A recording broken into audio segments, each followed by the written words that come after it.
नमस्कार. प्रौढ प्रताप पुरंदर क्षत्रिय कुलावंतच सिंहासनाधीश्वर महाराजाधिराज श्रीमंत श्री श्री छत्रपती शिवाजी महाराज जय. मी छोटासा प्रयत्न केला आहे शिवाजी महाराजांची पेंटिंग फॅब्रिकवर काढण्याचा. तर तुम्हाला ही पेंटिंग कशी वाटली मला कमेंट करून नक्की सांगा. आपण जशी ही पेंटिंग मी फॅब्रिकवर काढलेली आहे, म्हणजे फॅब्रिक कलरची आहे.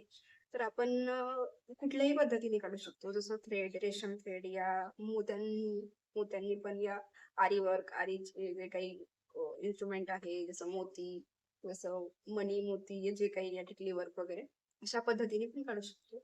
पण मला फॅब्रिक कलरनी काढणं खूप चांगलं वाटलं. तर म्हणून मी ही फॅब्रिक कलरनी काढलेली पेंटिंग आहे महाराजांची. तर तुम्हाला ही पेंटिंग कशी वाटली? मला कमेंट करून नक्कीच सांगा. अ, आत्तापर्यंतच्या सर्व डिझाईन्स जसं माझ्या YouTubeवर, Instagramवर ज्या डिझाईन्स आहेत, त्याच्यापेक्षा ही डिझाईन मला फार आवडली. तर एक छोटासा प्रयत्न केला आहे महाराजांची पेंटिंग काढण्याचा. तर मला कमेंट करून नक्की सांगा, कशी वाटली ही पेंटिंग. Thank you.